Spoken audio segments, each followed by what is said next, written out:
He was the game changer, revolutionising English football both on and off the field. But today, amid growing fan frustration, the game was finally up for Arsene Wenger. It does mean we need to be bold in the appointment and get the person we believe is the right person. Hi guys, welcome to episode 14 of WengerOut FryIn.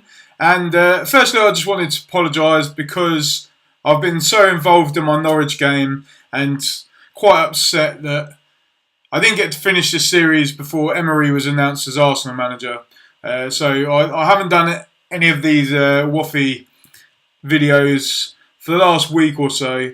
But I want to start rolling them out. And just so you know, it won't be the end of the series when I get to number 1, because I'm going to potentially try out all different managers that have still been linked with the job, but also potential new managers that are available, such as Zinedine Zidane, who has just left Real Madrid. So, without further ado, let's get into this game. Let's see who finished in 7th place in WengerOut FryIn.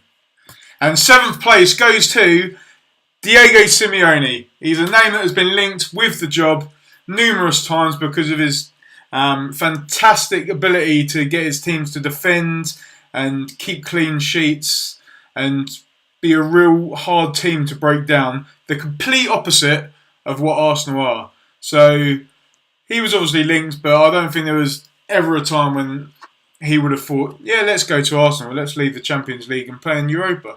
I don't think that ever would have happened. But obviously, if it did happen, Diego Simeone would have finished in 7th place behind 6 other managers, potentially more in the future, we don't know. But let's see how he got on as Arsenal manager. So to start off with, we'll look at his transfer history, and he only made 2 signings. He spent a total of 31 million. He bought 2 strikers, André-Pierre Gignac from Tigre, or that probably sound a bit French, but I believe they're Mexican. As you can see, he's got good finishing. He's very much like a Giroud type player. But it looks like he's done quite well. 13 goals in 29 appearances. I don't know if they were all for Arsenal. No, 4 goals in 15 games for Arsenal. 6.5 million they paid for him. And what about Moussa Dembele from Celtic? He also joined in January. Let's see how he done for them. 3 goals in 10 games. He cost 24.5 million. So 2 signings for Simeone. Did anybody leave? No, nobody left. Just players on loan. Mavropanos to Panathinaikos, Nketiah to Burnley, and that's about it really. So a few players out on loan, but we only signed 2 players. So what formation would Simeone play? Would he play his usual 4-4-2 like he does at Athletico? Yes, he does. And as you can see from the team in his last match, Espina was in goal. You've got Bella and Kolasinac on the as the fullbacks, Koscielny, Mertesacker at the back, Ozil on the right wing, Mkhitaryan and Wilshere in the centre, Iwobi on the left wing, and then Lacazette and Aubameyang up front, with Aubameyang dropping slightly deeper, which is the opposite of what he's normally been doing. He's normally been the main man. But let's see how it worked out. Did Lacazette as the main man? It might not have been this way for the whole season, but did he score more goals than Aubameyang? No, he didn't. 44 goals in 55 games from Aubameyang. A fantastic return. Lacazette was close behind. Well, not really close behind, but he was in 2nd place. 28 goals in 49 games. So he scored 16 goals less. And he played 6 less games. And then Gignac, new signing in January. He was in 2nd place with 11 goals in a total of 25 appearances.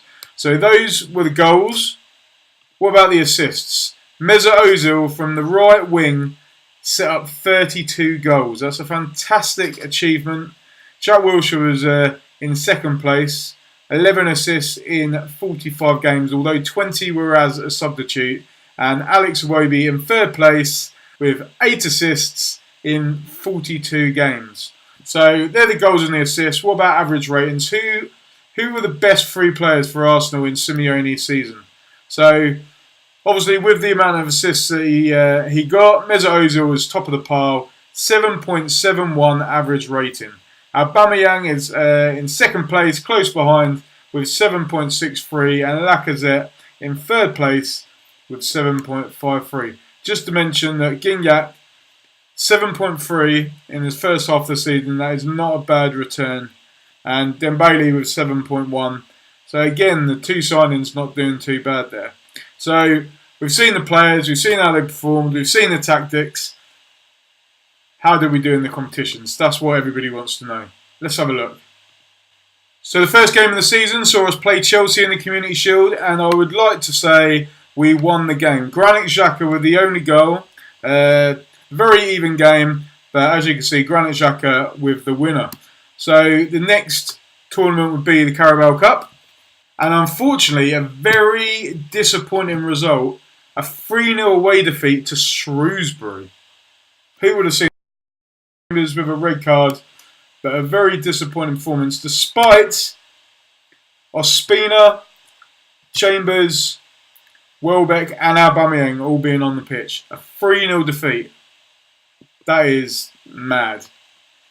Okay, so the next cup. And that is the FA Cup, where we had a very indifferent campaign. We drew our first home game in the third round against Crystal Palace. It went to a replay, which we won 3-1. We played Everton in the fourth round, beat them 2-0. Aubameyang and Dembele were the goals there. Just a quick note, in the first game, Eddie Nketiah scored a goal. And then we played Southampton in the fifth round at St Mary's. And unfortunately, we lost 3-2. Holding Aubameyang with the goals there. Despite Wesley Hope getting sent off in the 69th minute, we could not win the game. But as you can see, they've signed Helder Costa from Wolves. He scored in the third minute. Okay, so Community Shield, great result. Carabao Cup, poor. FA Cup, poor. Can we do better in Europe? And as you can see, we have gone on to win. A great performance by the boys. In the group stages, we have Bordeaux, Braga and Rijeka. A more difficult group than we've had in the previous saves. But we only conceded 1 goal in 6 games. We scored 6, 12, 15, 18 goals in the 6 games. So fantastic achievement there. We then played Club Bruges. Beat them 6-1 on the aggregate. Then we played Lyon. We beat them 2-1 in both games. Gignac with a goal there. And then Wilson and Koscielny in the home game. We then played Bilbao. We beat them 1-0 at home. Aubameyang with a goal there. We drew 1-0 away, which sent us to the semi-finals against Real San Sebastian, which we won 6-2 on aggregate. Lacazette with 2 goals in that game. And Aubameyang and Ozil in that one, where we faced Lazio in the final at the Groupama Stadium, where we won 2-0. Aubameyang and Ozil with the goals. Fantastic performance.